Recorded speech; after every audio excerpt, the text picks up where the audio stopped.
Hi, this is Kim Sorrell with Lavi and Heart and Soul, and I've met this wonderful guy who's gonna share some things with us today about what's going on in Israel, and he's got a personal story he's gonna tell. Moshe, thank you for sitting down with me and talking, and I would just, what can you tell me first about you, I guess, and then let's talk about what's going on in Israel. Sure. Thank you for speaking with me. I think I'm not important enough to speak about, but my brother-in-law, Omri, is. And I'm here on his behalf to be his voice. Omri is a hostage in Gaza. He was taken hostage on October 7, and he's still held hostage by Hamas and their accomplices in the Gaza Strip. He's 46 years old, shiatsu therapist and a gardener. He heals plants during the day and people during the evenings in his clinic. He's an amazing father to my two nieces, Roni and Alma, who are 2.5 years old and 10 months old. Loving husband to my sister Lishai. He's a family man, very connected to his father, to his siblings, connected to us, spiritual, connected to nature. He loves hiking, loves sports, loves literature. He's a person you want to sit down and have a drink and speak about life, and you know he will project the calmness, the kindness he had, and still has.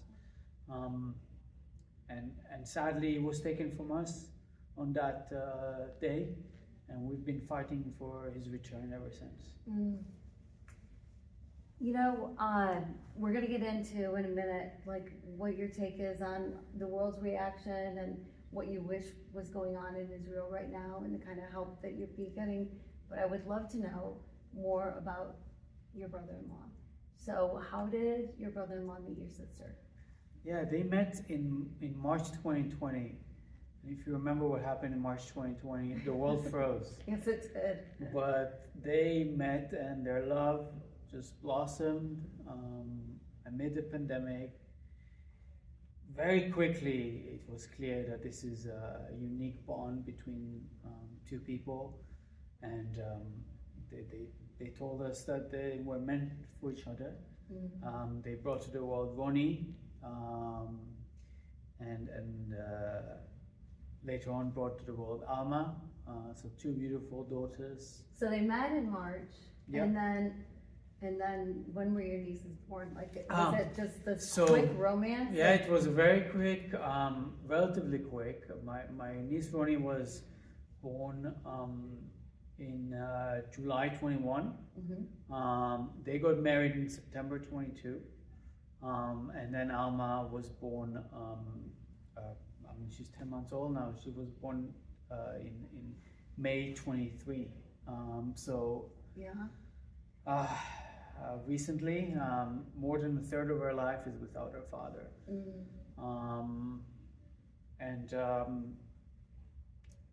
They were, Lishai and Omri has a beautiful love story. They would support each other so much. Omri really wanted her to develop her career, so he would spend a lot of time with the girls while Lishai was working. They would take care of each other, and she misses him so much.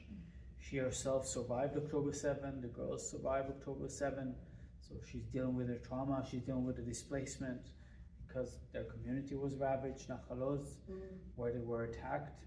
But she fights from everywhere. She's currently in Europe, advocating for his behalf. She's been doing it in Israel. We've all been doing it with her. And then you can see the love she has for him in her eyes every time she speaks about him, and how much she misses him. Yeah, as a mama, I cannot even imagine putting those little baby girls to bed every night and wishing that their dad was there. Like, I can't even imagine what your sister's going through. It's terrible. And Roni is older. She already speaks. She speaks about the violence she saw. She speaks about the fact that bad people took her father away in front of her eyes. She shares it with kids in her kindergarten, in a temporary kindergarten where she is right now. And every night, Lishai takes her outside to say goodnight to the world, to the moon, to the stars, and they say goodnight to Omri as well. It was a ritual he used to do with her, so she replicates it now. But it's tough for her, tough for Roni. In such a young age, suddenly not having a person you saw is so difficult, and she's starting to question: is Omri still my father? Why is he not back? She knows that he was taken, but she doesn't understand why he's not returning yet. And that's what we're trying to do, to raise awareness, to rally publics around the world and here in the US, and of course in Israel, and make sure policymakers do all they can to put the issue of the hostages above any other consideration they have.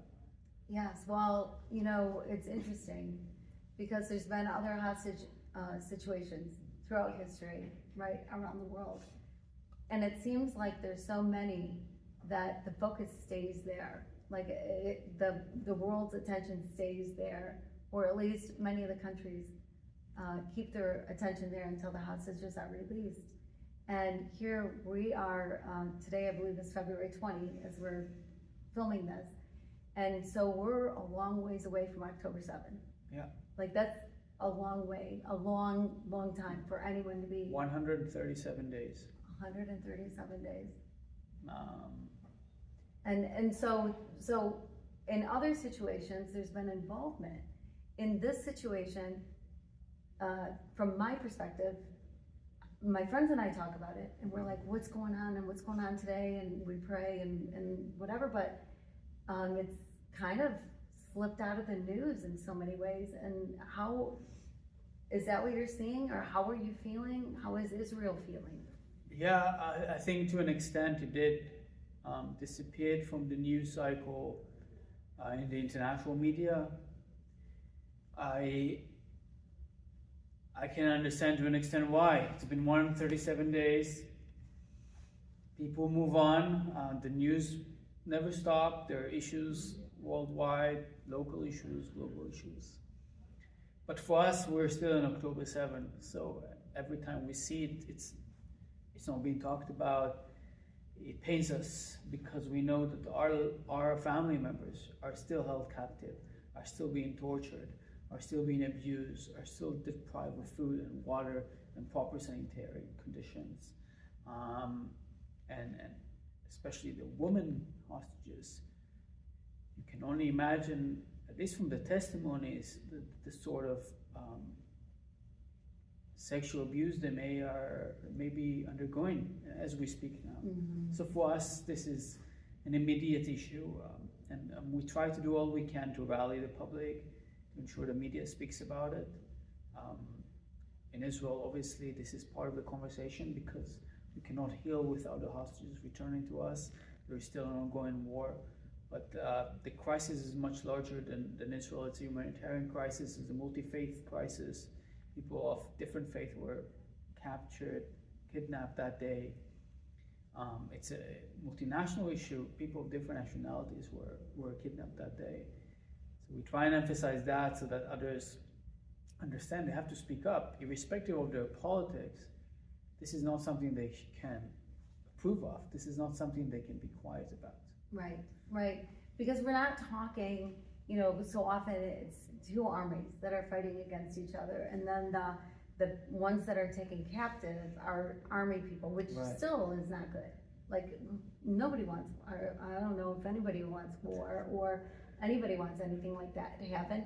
But when you're a soldier, you have a certain, not necessarily expectation, but knowing that anything's possible when you're a soldier.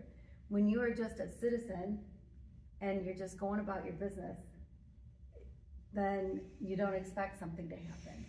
And I'm so grateful that your sister and your nieces are are okay, but it's tragic that your brother-in-law is not, Yeah. and that so many other people are not, and And like you said, and they had many of nothing to them- do with it, right? I mean, Many of them were civilians, were captured from their homes, from the fields, from the streets. Omri was taken with his boxers, barefoot, was held captive for hours alongside my sister and my nieces in their home. They saw terrible things in Golfi and the kibbutz. We're grateful my sister and nieces were rescued eventually by the IDF. But Omri was taken, and it could have been much worse even, because they could have been taken as well. And women and children were kidnapped that day.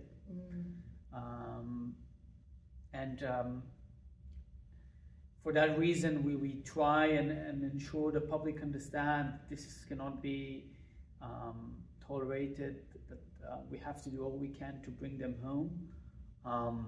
And that our plea, our fight is for the living, for the life, for the sanctity of life, for saving the life of the hostages.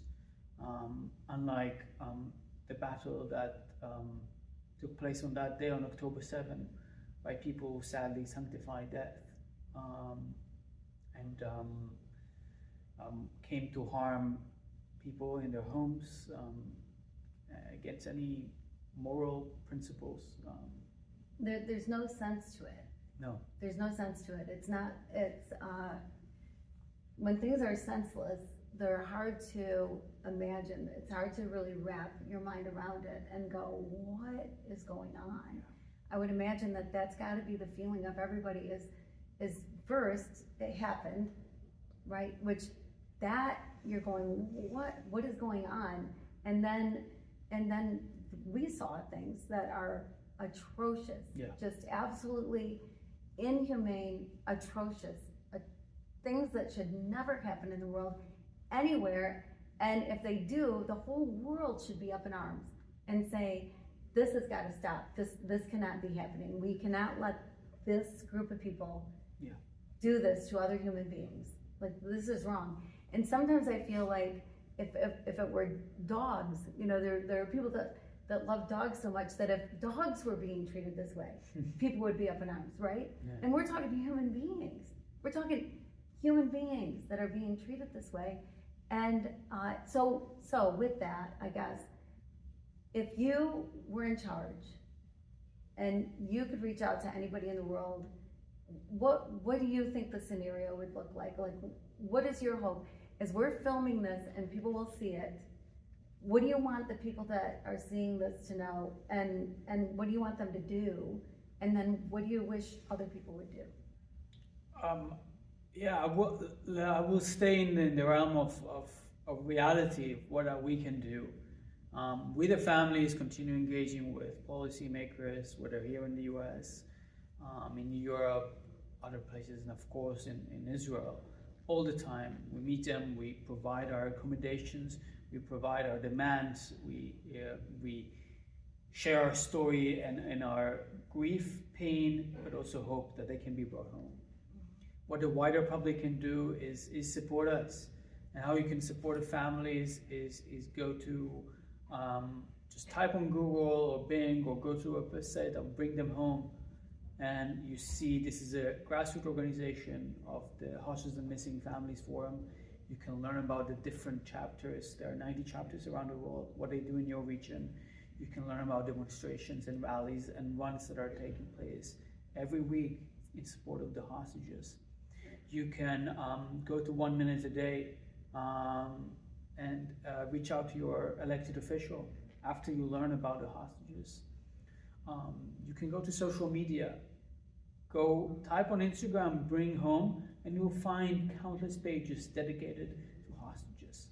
Like Omri, we have the webpage, Bring Omri Home, and you can find it on Instagram, also on Linktree, and we're active everywhere, and you can be active as well. You can amplify our voices, share our content, and make sure that the issue of the hostages is being discussed, that public officials, elected officials, do what they can to solve this crisis, and that people don't forget them, because they cannot be forgotten. Until they're home, they need to be talked about, they need to be fought for on the streets, on social media, wherever we can, and ensuring that our elected officials do all they can to find a solution.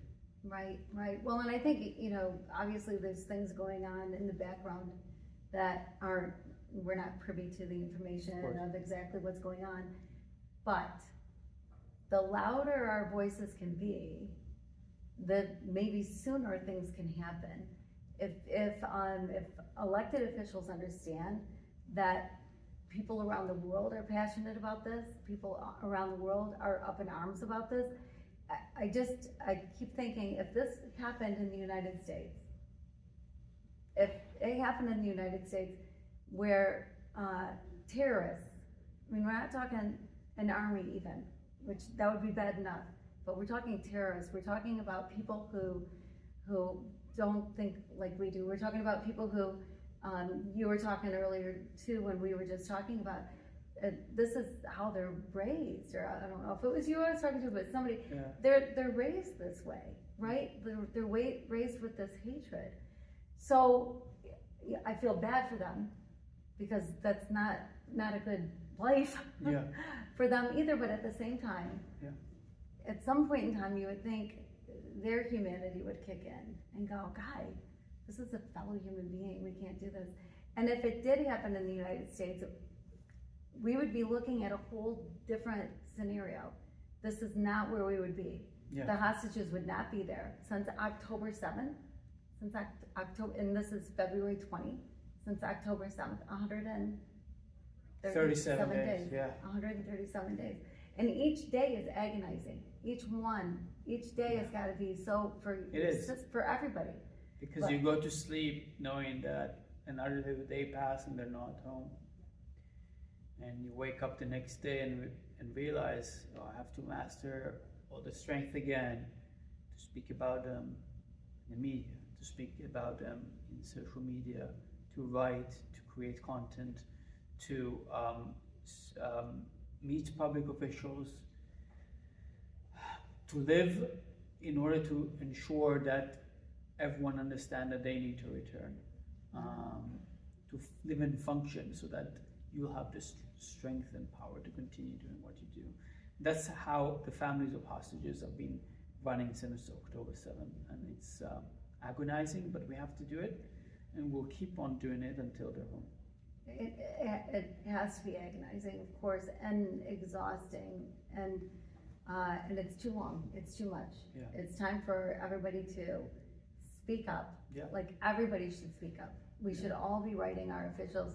We should all be going and supporting on the different sites, anywhere that we can, and putting it on social media and say, bring them home. And the more voices that can come together, the more people that can come together, the sooner this can come to an end. And so we need to do that. We need to band together and stop waiting and just wondering. Use our voice.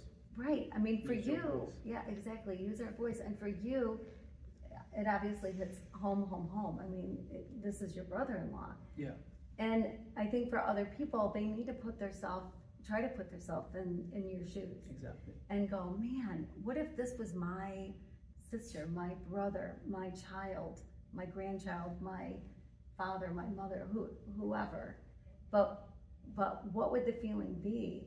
Because I think that what you're doing, anybody else would do, but it's so easy to go about our day-to-day business if it's not personally touching us, and then forgetting that it's even going on.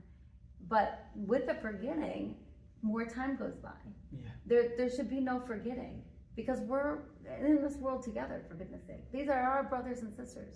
This is my brother. That's how I look at it. This is my brother. We are all in this thing together, this world together. And so we should be supporting each other, and we should be feeling your pain. It would be impossible probably for us to feel it as deeply as you do, because, until you've gone through it, it's hard to really feel it. but we should be feeling it, and we should be doing something about it. And I want to say, on behalf of the world, if I can speak for the world, that I think it's a crime that more people are not speaking up, and more people are not saying, this is going on. The news people who have the biggest voice, this should be on the news every single day, worldwide, every single day. And it should not be something that goes aside because the next big thing happens. There's another story in another country, another thing happening. Not when we're talking about a father of 2 little girls, a husband, and like you said, the women, and what's going on with the women. And I've heard that there could be pregnancies even with the women, which, can you imagine? I mean, so much of it, to even think about it, is unbearable, right? To think too deeply about it is just unbearable. I can't imagine that you just try to not let your mind go there. We need to be hopeful. We need to concentrate on what we can do. Yes, yeah. And that will lead us to be productive and project that hope to others. Absolutely. Well, and I think way too often also people think that they can't help in any way. Yeah. But that's not true. But they can. That's not true. Because people can get on their own social media, be a voice. They can get on the social media sites where it's happening and be supportive. They can pray. They can contact their government official. And if you live in the United States and you don't know this, whoever is your representative and whoever your senator is for your area that is representing you in Washington, D.C., they have an office in your area. And you can contact that office. You don't have to contact anybody in D.C. That can be intimidating, or you can think that that's just going to get lost. There is paid staff in your area for whoever it is that is your representative. Contact that office and let your voice be heard, and let them know that you're in support, and then tell your friends and tell your family. Everybody, call your senator's office, call your representative's office, write letters, do whatever you need to do to try to hurry this process along. And the more we can band together, the more we can realize that this is just so incredibly wrong and so incredibly painful, the quicker we can make things happen. And we can. That's kind of the point of it, is you can do something about it. We can do something about this. Yes, it's an ocean away. I mean, it's far away from us. But again, these are our brothers and sisters. These are human beings. And so why don't you again just say, where can people go, what the sites are, what they should Google? They can go to Bring Them Home, to the Hostage and Missing Families Forum website. It's a grassroots organization by the families, for the families of hostages. They can go to 1 Minute a Day, and within a minute they can reach their elected official. They just say where they live, and that will direct them to their elected official's office. They can learn on social media, on Instagram, for example. Just type Bring Home, and you'll find a lot of pages of the hostages sharing their stories, creating content, so that you could share it with your communities. And there are demonstrations and rallies and initiatives taking place, especially here in the US, on a weekly basis. You can learn about it through those resources and be present not only online, but also on the streets. Thank you so much. One more quick thing that I want to say is that this has nothing to do with politics. No, it's about politics. It has nothing to do with politics. So it doesn't matter how you feel about a certain political party or political agendas or anything. This has nothing to do with politics. This is just human. This is just humanity. This is about humanity, the humanitarian cause of the hostages. They need to be above the political discourse, and I hope more people will understand that they can be with us, the families, irrespective of their political disposition. Mhm. Mhm. I agree. Thank you so much for Thank you. taking your time, Of and course. I will be praying, and I will be doing everything that I can Thank on you my so end. much. So, yeah, thank you. Thank you.